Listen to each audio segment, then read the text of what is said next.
My name is Mike Lagerquist, and this is The Woven Record. And I'm Becki True. And we are here today. We've got an actual live representative from Minnesota, Luke Frederick. He is in 18B, and that is parts of southern Minnesota, including Blue Earth County, where we live. And we're going to talk about a couple of different things with Luke. Yeah, we have our Get Election Ready series that we're talking about, and we're going to talk to a candidate. What term are you on? Second? This is my third term, sixth year, yeah. All right, so yeah, but you still remember getting started, I'm sure, and how difficult that was. So we want to hear a little bit about that. Yeah, and just we'll just talk a little bit about whatever comes up, really. And Luke has opened himself up to anything. We're not going to ask you embarrassing questions at all, but we just want to give it a little insight into what it's like to be a legislator in these times, pretty much. Yeah. So do you want to start, Luke, with just telling us a little bit about yourself and how and or why you got into politics? Yeah, I'm happy to. First, I just want to say thank you for reaching out in the invitation. I can tell you that if you would have talked to me probably about 15 years ago, I wouldn't have been able to tell you what political party I was part of. I wouldn't have been able to tell you anything that was happening politically. Like, it just didn't matter to me necessarily. Part of that was just being young. I kind of put my path into perspective. I graduated high school here in Mankato in 2003, which is more years ago than I would like to think about. But I then went into AmeriCorps. I came back and I got a job over in St. Peter at the state hospital. This will be my 21st year working there. And I still work there today. I have to work a second job just to be able to, pay all the bills and that kind of thing. But it was through working in direct care at the state hospital that I was having some of my friends, my colleagues there get hurt. And I was like, I want to do something. I didn't know what that was, but I was like, I want to do something. So I turned to my my labor union and I was like, what can we do? And they're like, let's go lobby. And I was like, the immediate picture that came to my head was like a hotel lobby. And I'm like, do we go sit somewhere? That seems weird. How does that do anything? And that, like, literally, I didn't know. And they were like, no, that's where we go up to the Capitol and we talk with people. And I'm like, who do we even talk with? I didn't know who represented me in the legislature. And that's what I have found since getting elected. There's a lot of people in that they don't know who represents them, right? Yep. Which is why I think it's important that when I get the opportunities to talk with people, I do it, whether that's something like this or going into a high school setting or a college setting, community setting. There's a lot of different groups in the area that host kind of like forums or roundtables, and I get invited to those sometimes too. So I think part of the job is just talking with people. But I started going up to the Capitol with my labor union, which was AFSCME at the time, and talking with legislators. And it was through those experiences and being successful in some of the things that we were advocating for, which was like safer staffing, funding to improve the actual like building of the security hospital. And it kind of had an epiphany of like, okay, you know what? This politics stuff actually can work. And I got more interested, and it was through some of those experiences, I kind of learned who would pay attention to us when we would go and advocate. I'm like, okay. So I started talking with them more, and it turned out that the more that I learned, the more that I kind of figured out where I fit. I can say something that gets reaffirmed for me pretty routinely: whether someone has an R after their name for Republican or D does not make them all the same. And I cannot say that enough. We are not all the same. But I kind of learned that I do lean towards the Democrat on the spectrum. I'm very progressive in some things. Coming from greater Minnesota, being able to go to any corner of my district and I can see farm fields gives me a different perspective than a lot of my colleagues that are in the metro that don't have any agriculture or very limited agriculture in their districts. So I'm able to bring some of those experiences up to the Capitol as well. And yeah, it was in 2020 when my predecessor announced his retirement, Jack Considine, and I decided to try it. it's COVID, right? Right. Sheltering place, masks. So I not only got to get into politics, which in and of itself, most people don't know what all that takes. I got to do it in a year where no one even experienced members of the legislature didn't know how to campaign. So it was all kind of flying by the seat of your pants, trying to figure this thing out. And I was lucky enough to be successful, and I've been successful in my reelection since then. Yeah, and we should talk about the fact that demographically, you mentioned agriculture. This area does go pretty strongly Republican in a lot of national elections. So do you feel that you're mostly Mankato. Did that make a difference in the democratic leaning of the district? I mean, to a degree, I look at like my district itself. If you think of Highway 14, that's one of the main boundaries. So if you live in Mankato but you're north of Highway 14, that's not my district. And then it goes out to Eagle Lake and then Skyline on the other side. And I think that the biggest things that drew me towards the Democratic Party was who was listening to me as coming up as a labor representative, who was listening to labor unions. My values growing up of that we need to make sure that we take care of our neighbors and we care about our community members, and a lot of that. And I was trying to look at who was advocating for workers over those that may not have as much of a need. So I don't agree with so I'm just going to say it again. I don't agree with my colleagues on the Democratic Party on everything, but it is far more often than not that I'm supporting the work that they do sometimes, and I get criticized for it. You're always voting with the Democratic Party.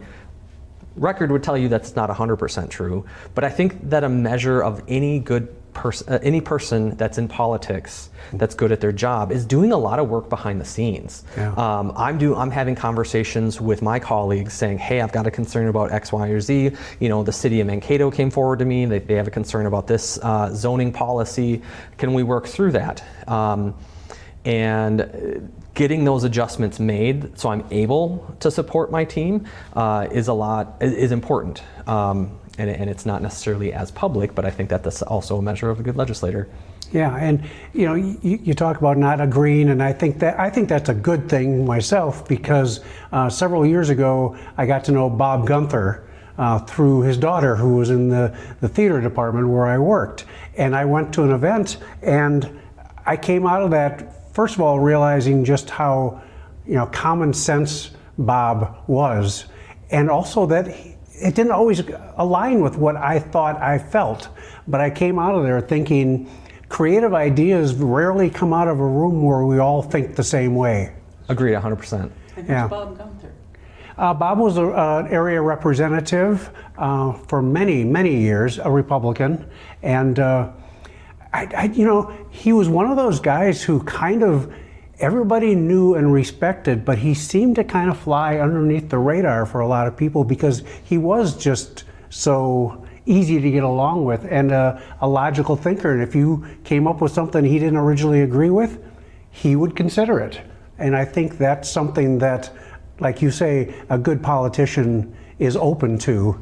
And agreeing with the D's all the time is as bad as the R's agreeing with the R's all the time. Yeah. So you need to have that open perspective. And you are out at a lot of events. I've seen you at a lot of things, the public events, plus when I was down at Smiles Center for Independent Living, you and Nick Frentz came down and we were able to talk to you about some legislation for people with disabilities. So when you talk about that behind the scenes stuff, that's where you learn, I would guess. Yeah, 100%. I think there's the very public portion of legislation as it's working through the committee process where people can come and testify. But I look at some of the work that I've done in substance use disorder space, that the bulk of the work isn't being done in committee. It's being done in the off season. It's meeting with community members and advocates. I've hosted SUD, substance use disorder, SUD focused town halls for professionals in that space, for people that are in recovery, to say what's working, what's not working, what can we change. And I, especially in that work, I have colleagues on the other side of the aisle who we do it together. And part of, I think, the value is too, is that when we even do those behind the scenes work together, whether that's at the virtual town halls or conversations, it allows us to approach the work in the public space, in committee, as a unified front at the same time too, which I think is probably a testament to some of the work that I've been able to get accomplished too. One of the moments I'm probably never going to forget is when I was working on funding for the Center for Rural Behavioral Health at MSU. And one of my Republican colleagues in committee looks at me and he says, "Luke, if you get this done and it's successful, you better copy and paste that all across the state of Minnesota. So I'm strongly supporting this, and I want you to keep us informed about how it's going." And so that was something that it wasn't about political party. That was like, we both recognize a need in greater Minnesota. We need more mental health professionals, more access to mental health care, that people were like, if this is an idea, we don't care where it's from. If it works, and let's replicate it. So I was really proud of that. Yeah, and Thad Schunkweiler was one of the first people we talked with, so we kind of knew that too. He's kind of in the marriage counseling, family counseling area now, but that's so that he can go back to MSU with an up-to-date knowledge of what the area is like. So, all right. Do you have anything, Becki? Yeah, I wanted to follow up a bit on your initial candidacy. So again, for folks that might be, we want to get more people involved, in the political process. If so, part of that could be running for office. What would you tell someone young or old or whoever just getting started to say, hey, here's some things to be aware of, or some ways to overcome some of the challenges that you might face, like, and not necessarily campaign challenges, but just some of the tactical pieces that they might not be aware of? So I interpret that question a couple different ways. One would be, if you go to the majority of voters and you say, when you get to election day, you have your ballot, you have a list of names, and you ask them, how do those names get there? They're not going to be able to tell you. Some might be able to go far enough to say that during the filing period in June, people can, go to the local courthouse and file for office, right? But if it goes a step further than that, like every time that I've filed for office to have my name show up on the ballot, it's because I'm the Democrat endorsed candidate for this district. Well, all of a sudden right there, probably most people have no idea how that came to be. So what I would encourage anyone, regardless of political party, to do is, if you identify with one party or the other, if you lean one way, great, get involved. Get involved with your local political party and develop your own understanding of how does the process happen. Like, you don't even have to have a specific issue that you care about. Likely people do, but either way, you can approach it with an open mind of like, what's the process? Like, okay, we just had this thing called caucuses not that long ago. Lots of people show up, but they don't quite understand what all it means. I can tell you the majority of people that show up for caucuses, they vote on their preference ballot of who they want to see as like the next governor or senator, U.S. senator. But that's just a preference, right? There's nothing that's actually binding about those ballots, and as much as I try to tell people that all the time, it's still people show up to caucuses, vote, and they just get out of there. And I'm like, hold on, don't just vote and then leave. I was like, there's a thing where you can become a delegate to conventions, and sometimes people's eyes glaze over and they just want to leave anyways. But I say, but here's the process, right? We all, watch the big national convention where people are voting for, their preferred candidate, on both sides of the party. How do people get there? Well, this is the start, right? Going to caucuses is the very, very first step in that political process of endorsing candidates for office. And so at the very local level, you go to caucuses. Caucuses, you become delegates to county convention and Senate district conventions. And it can be a little different in each case. But at the Senate district convention that the Democrats in the area have coming up next weekend, that's where the delegates will vote on whether or not I get the endorsement. And so again, it goes back to, show up at your caucuses, become a delegate for the Senate district conventions, and that's how at that very first level you get to be part of the group of people endorsing candidates one way or the other. From those conventions, you get to try to become a delegate for the congressional district convention, and that's how your congressional district candidates get endorsements. And then from there, you get a smaller group down that becomes delegates to the state convention, where those state level delegates go, and then from there, national delegates. So it's a long process, and there can be weeks and sometimes months in between each step. But if people want to get involved with the political process, if they want to be more than just voting on a preference ballot, if they want to be one of those delegates because they have a candidate, whoever that candidate is for any position, that is the process where they need to invest more and more time to be able to become those delegates. And it really, I'm sorry. Would you say that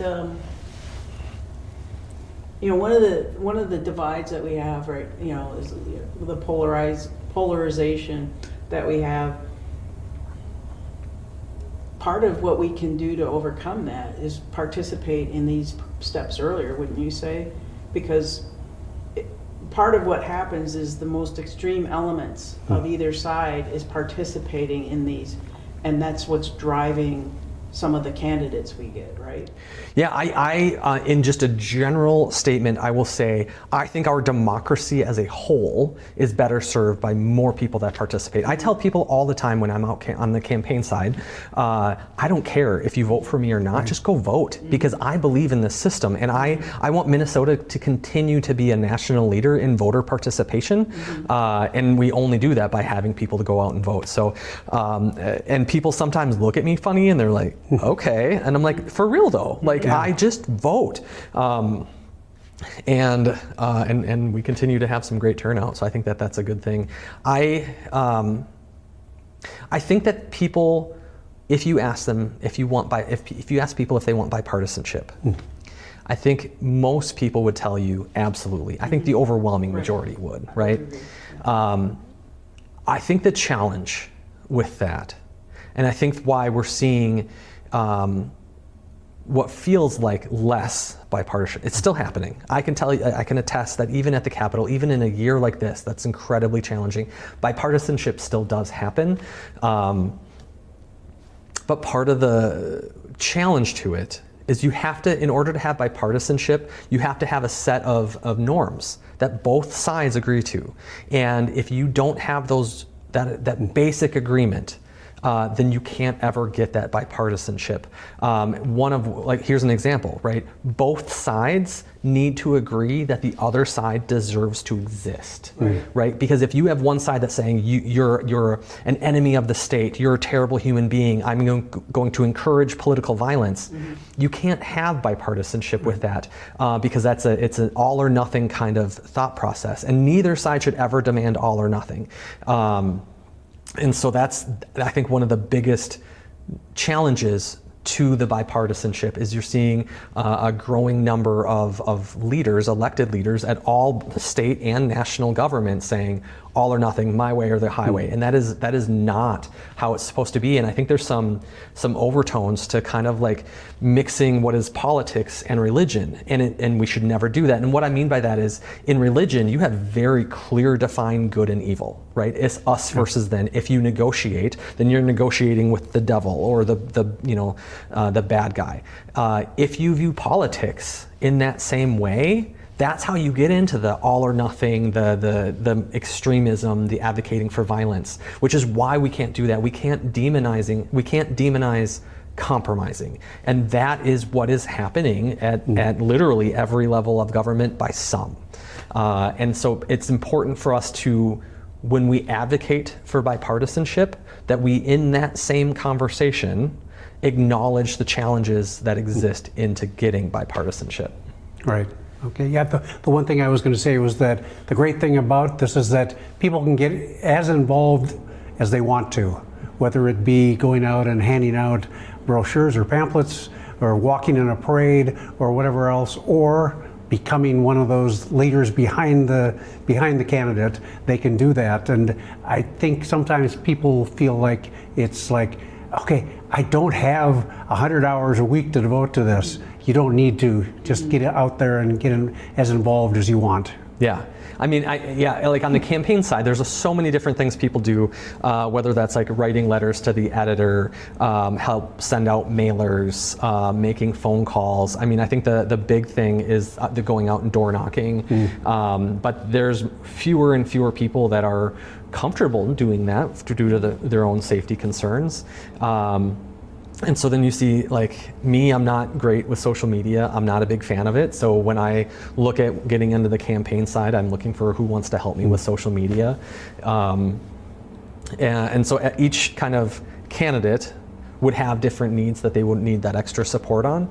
And each campaign also looks differently too for each person. What have you seen as far as maybe some of your colleagues at the Capitol, the reasons they've gotten involved? Has there been a certain item that they want to fight for, or is it just a betterment of society in general? I can tell you confidently that there are as number of reasons that people get involved with politics as there are people. Everyone's got their own preference. Everyone's got their own story. Everyone has their own specific issue areas that they champion. I would say, me personally, it was workers' rights, supporting labor's unions, supporting people to be able to come together to improve their working conditions. But the other big thing is just access to mental health and substance use disorder services. Like those are the big categories that I advocate in. And kind of at the beginning of a conversation, we were talking about agriculture. When I first got elected, when we get our little sheet where we say, I want to be on this committee or this committee, I was like, I don't want to be on the agriculture committee. I don't want to be a Democrat from greater Minnesota and get pigeonholed into, I have to be like an agriculture guy. So I was like, I'm not going to do that. And I would guess within the first couple months of serving in the legislature, I was like, that was dumb. That was not a good decision on my part, because I kept finding myself getting pulled into these conversations regarding agriculture, and I'm like, well, let me give you my perspective on that. Or I would have different like agriculture groups reach out to me and talk to me on issues. I'm like, yeah, that seems like common sense. And then I would carry legislation that would kind of support that initiative. And then, so outside of my first term, my first 2 years, I've been on the agriculture every year since then. All right. Yeah, that's it is a big deal here. Yeah. What would you say for people that have an issue that they'd like to have you know about or learn about? How would you like them to contact you? There's a lot of different ways that people advocate, and I can say it's very clear when someone sends an email by clicking a button somewhere, and I just get an automated email, and I might get like 5, 10, sometimes hundreds of them at a time. And to me, that might be the only way someone can advocate, and I recognize that. But when I get a letter like that, but then somebody adds in their own personal story, has more weight to it. I have. Anyone in the legislature has access to a whole bunch of data, and I can get numbers for any random thing that I want to get numbers for. But what that doesn't come with is stories. And I tell this to people in every group, whether it is a middle-aged family or kids in middle school. Their stories have power. Even high schoolers, or kids, right? They have power. I remember my first term in the legislature that there was a group of high school students that came before the behavioral health committee that I was serving on, and they shared their story about they needed access to consent to mental health care. But how the laws were written, they had to be 18 years of age to consent to a specific type of inpatient mental health care, and but they couldn't because they weren't 18. And they shared stories about why it was important to them to be able to consent, because their parents thought it would bring shame to the family, or their parents said mental health isn't real. But I will never forget one young woman shared a story, and she had a hard time reading this letter. She had written it out ahead of time. And she said that she wanted to share this story because her friend was no longer with us to be able to share her story because she had committed suicide. And it was the first time that I'd ever seen so many legislators kind of like wiping away tears from their eyes because they were impacted as much as they were. So stories have power. And I don't care how old you are, that is the most impactful way to move legislators is by sharing your story. Not just, I mean, data is important too, but those stories is what can make the difference between just a piece of legislation that's heard in a committee that may not make it to the finish line to the governor's desk for signing versus, oh my gosh, there's a story that resonates with me. It resonated with the committee. We have to get this done. So the number one thing I would tell anybody is share your story of why whatever the issue is important to you. Okay. Yeah, because a lot of times I would guess it would be easy to forget that there are people who are being served by legislation. And I would guess that those stories also keep reminding you of why you're there and who you're serving, although many people don't need that reminder, but it's good for those who might slip into, because as they say, politics, it sometimes can be overwhelming on a personal level, I guess. You wanted to ask about how things are going in the current Yeah, you had mentioned lots of emotional times right now. The Minnesota legislature has had a tough year. Not only is it very close in Republicans versus Democrats, but also having coming off the Elizabeth Hortman and the other killings that took place, it's got to be an emotional place to be up there right now. It is. Just yesterday, so Melissa championed community solar gardens, and just yesterday on the House floor, one of the things that we did is we renamed the community solar garden program to the Melissa Hortman Community Solar Garden Program, and it's something that even though it has been it's about 9 months now since her assassination, everybody around me was still just trying to wipe tears from their eyes because it's still really heavy on all of us. I think this year in general is really hard for a lot of different reasons. In the last 9 months, we had our leader get assassinated. So with that, you have PTSD can take 6-9 months to set in, right? And so just imagine if you have an entire legislative body who's having PTSD kick in right before a legislative session. Wow. That complicates things. But leading up to session, we're having our federal government send in federal agents that in our view is just terrorizing communities. So you have the trauma of the assassination. Oh, sorry, we had a school shooting up in the cities where we're having kids from all over, even in Mankato, I'm having high school and college students reach out to me saying, we have to do something about gun violence. And then, after that is we have the federal agents coming in, terrorizing our communities. They're saying that it's about fraud, but if it was about fraud, then you wouldn't be kidnapping children, you wouldn't be taking workers off of job sites, you wouldn't be arresting so many citizens if you're just trying to get someone who doesn't have status, right? The overwhelming majority of people getting arrested are American citizens. So we know what they're telling us isn't true. And so you have, as we talked earlier, legislators have their own reasons for getting into politics, but all of it's going to be centered around serving their community and wanting to do good for their community.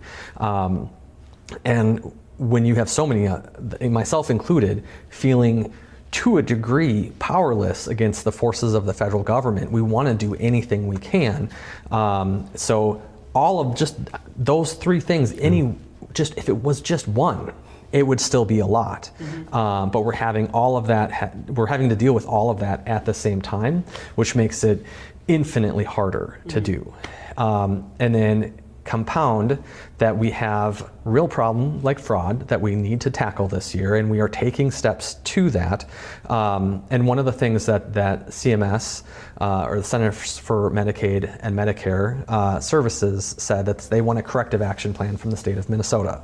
We're like, okay, so DHS, so Minnesota Department of Human Services, creates a corrective action plan, sends it to CMS. CMS says it's not good enough. Okay, they send it back. So we created a much larger plan. We send it to CMS, and we're like, we don't know what you're looking for. We've asked what specific items you're looking for. They haven't said that. So we just developed a bigger plan, sent it off, and haven't heard anything. Asked, we're still waiting. Is this still good enough? Haven't heard anything. And then CMS, Dr. Oz, and the Trump administration says we are going to withhold $260 million a quarter because of fraud, is what they tell us. And we're still waiting for them to give us any communication about the corrective actions that we're trying to find, what guidance they want us to follow. They're not communicating with us. And so when you have all of that other trauma, you know that these dollars are meant to help people, and we want to continue to serve the most vulnerable Minnesotans in the state to make sure that they get the services that they deserve, but not being given any sort of guidance on what are you looking for? Oh, you're going to take all of that money away. That's incredibly harmful. So I think to continue to paint this picture, I would say if you pick a program, if there's 5% in that program that is fraud that's happening, we need to address that first and foremost. We need to address that. But unfortunately, what that does when we're having funding being frozen, it says that entire program goes away. It means 95% of Minnesotans who are receiving that service now aren't, causing more harm to the people of the state than anything else. And so what my colleagues and I on the Human Services Committee are just trying to do in every committee hearing is how can we address the fraud but yet not cause further harm to the people of Minnesota. And so there's that frustration and that anger that's going with it, again, along with everything else that's been impacting us. So it's been a challenging year. So can you, for our listeners and viewers, and also us, I'm sure, so I work in cybersecurity, as you know, and we have things that we're audited on. So you have your cybersecurity frameworks for PCI, which is credit cards. You have it for HIPAA, which is healthcare. You have it for SOC and FedRAMP and all these different things. So they're very defined controls that you're audited on. Are there similar controls that these services are audited on, or is it ill-defined? So I would say there's a lot of different programs under just the Medicaid umbrella. Some do a better job than others, and so part of the work that we're actively doing is trying to tighten up some of those controls. I would use an example of what just happened. I think it was Tuesday of this week, I think. Time's kind of a blur at times, so bear with me. But one of my colleagues had a piece of legislation that we heard in the Human Services Committee that said if a business is 100% funded by Medicaid dollars, here is more guardrails of how they are allowed to spend that money, including how much of that money has to be spent on staff, like making sure that those dollars are put towards staffing to provide that service, whatever that service is. And unfortunately, there was other members of the committee that said we should not be telling businesses what to do. They were there to very much protect businesses, and when we pointed out some of this fraud happened because there's no guardrails for private businesses, that's why we need this legislation. And so they were arguing against this, and yet the very next bill, they were like, oh, there's so much fraud, we need to address fraud. And I'm like, there is such a contradiction in that, that I hope people are paying attention to it, because I want to address fraud. This piece of legislation that outlines how Medicaid dollars need to be spent, putting more guardrails in place, is an active attempt to address fraud, to make sure that we can try to prevent it from happening in the future. And yet the very people who are screaming about fraud at every single moment are actively trying to prevent legislation from being put in place that would prevent it. And it's something that I will never understand in the legislature, about how people don't connect some of these things, and we try to walk people through and they still just don't care. Yeah. Is it a lobbying thing, or is it an education thing? I would argue that there is an identity in some people's identity of their politics, is that anything that the government tells a private business to do something, it's bad. It doesn't matter what it is, it's bad. So they're going to argue against it, which is what happened. So I would say it probably has more to do with that than anything else. Other questions? Well, I guess another component that's kind of hanging out there too is a budget shortfall. But I'm sure right now you can't hardly even be thinking about that, because you've got so many other things to get through. But there's so much stuff to juggle. How do you have full-time staff on every subject, or do you have that resource that you talked about where you can go and find out information? Or how does a legislator try to keep all of those balls in the air at the same time? Team sport. Yeah. It's a team sport. I mean, in every policy area, it's a team sport. I cannot do this job without community advocates and people around the state helping me get this job done. I am not an expert at all things. When I show up to any space to have a conversation, I need to know about everything under the sun, but my depth of that knowledge is very limited because of just how wide of things get brought up. So to that extent, I would say when there are things that people are advocating for, with things that are going on in the community, just this week I had people from Mankato up advocating for funding for Alzheimer's treatment. I had people, oh my gosh, the list, it was long. There was a student from Mankato that is now going to St. Olaf that was coming to advocate for a private school grant program to help with college tuition costs at private schools.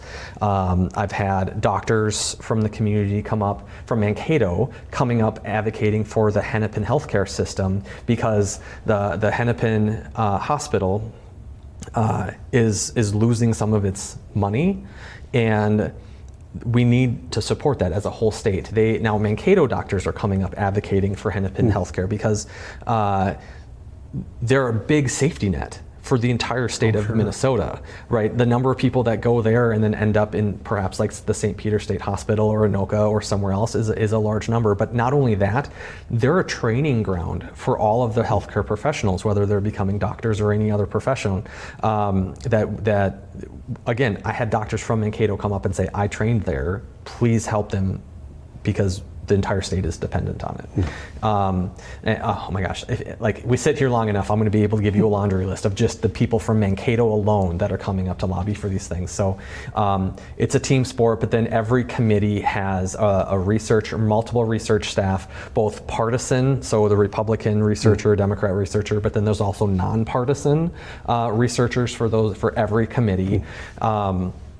And so then when you figure about committee, you have all of the members on both sides of the political aisle that have their own networks that are coming together to talk about an issue. So it is many different voices on every conversation that are represented, because I get emails. I got an email just the other day about a bill about non-disclosure agreements, and I was like, I didn't even know that bill got introduced. I think we're in the 4,000, I don't know if we've gone to 4,100 yet, bills that were introduced between last year and this year. Wow. It is a lot. It's more than any one person can track by far. And so I get emails all the time from people in Mankato that's saying, hey, are you aware of this? And most of the time I'm like, I'm not aware of that one. I'm aware of this one over here. Does that address what you're looking for? Or if it's, or I'll just say, hey, thanks for flagging this for me. I'll make sure to take a look. I learned early, don't promise to like be a for or against anything, because I need to like understand it first. But that's how a lot of it is approached, is that just people will send me an email, communicate to me, call me, whatever, or show up at the Capitol lobbying on a specific bill or an issue, and then that's how I can basically kind of guide my position on things. Sure. Is there increased security at the Capitol now? There is. There used to be, like when you think of the Capitol, you've got those big grand steps going up, and those were one of my favorite things. Like there's still groups of students of everybody that will go there on the nicer days and get big group photos, and it's super neat to see people getting engaged, wanting to be at their Capitol. But the entrances at the top of those stairs are now shut down.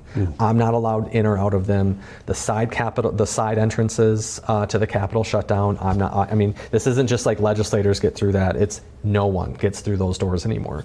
So the only way in or out of the Capitol is underneath the stairs. There's an entry into the Capitol itself, and so if you're wanting to come up, you'll go in those doors, and then you'll get processed through security, where they do a weapons screening, and they've got sophisticated enough screening tools where it's not just searching for all metal, so it goes pretty quick.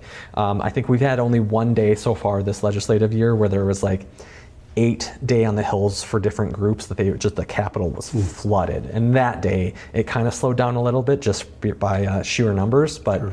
Otherwise, you just get in, you walk through real quick, and you're good to go. And then there's the underground tunnels that connect the different buildings up there too, that also then you have to go through screening to get through. It's a shame, because the Capitol restoration is beautiful, and the Rathskeller is pretty fun to go to. Still open. Yeah. It's still open. I just had lunch there the other day. Trish from Partners for Housing was up, so that's another person that was up, and I was able to meet her for lunch quickly before I had to run to the next meeting, and she was able to kind of talk to me about the different funding programs that would affect housing and homelessness in the area. Yeah. Is there anything that you would like people to know about what you do, either on the the campaign end, the getting involved end, the legislative end, that you think would help fill in some spots that people may have a blind spot about? Sure. I would ask people to get curious, not furious. The number of emails that I get of, this is such an issue, I can't believe you're taking a stand on this, you suck because you haven't taken a stand on this. I mean, insert the specific details there. And sometimes I'm like, I didn't even know that was an issue. And sometimes it was, I get some of those emails and I'm like, I can understand why that person might get frustrated over that, but I might have more information about why I'm concerned about the specific policy that they're advocating for, and where I just have questions about it, and before I would take a stance, I need answers to those questions, and sometimes it'll take a while to get some of those answers. So I just go back to ask your questions, be curious about what it is before anyone goes on the attack. Now, I also take all of those emails with a grain of sand, understanding that people are angry, people are frustrated, there's people that feel powerless, and that comes through those communications. And I understand that. I don't fault people for being passionate about something. I think it's actually good to be passionate about something, but it's important for everyone, myself included, right? I'm just as human as anyone else, where I have let my passions take the best of me, and I've gotten frustrated and could have handled things in a more calm way to achieve an outcome. That we just try to approach things through a lens of curiosity. And I think that will help out in so many different ways, going back to what we talked about earlier about that bipartisanship too, right? Yeah. Instead of viewing somebody as like the enemy, get curious about why they're taking the stance that they are. And I think both as a state, but our entire democracy will be better served by it. Yes. Yeah. Absolutely. Well, I think that covers. That's a good the place things to we wrap up. wanted to cover. It's always that journalist's last question. Is there anything else that you want to say? Yeah. That always wraps things up nicely. But we appreciate your being here, Luke. We really appreciate the fact that you just opened yourself up to whatever came off of our out of our mouths and answered them very well. And we appreciate that. And we hope that our people who are watching learn something about the process, because there is no one size fits all. But if you are curious and not furious and take that time to learn a little bit more, you could probably make a bigger change than you could shouting anybody down. So thank you for sharing that with us, and watch as we continue our series on education for the upcoming elections. If you've got anything that you'd like to see us talk about, please let us know. The information is down below, because we're taking this as we go along, and we'd really like to find out what you want to know about, so let us know. Yeah, and if you like this, like, subscribe, follow us, comment, and what do we say, Mike? Because we think you'll like it here. Thanks.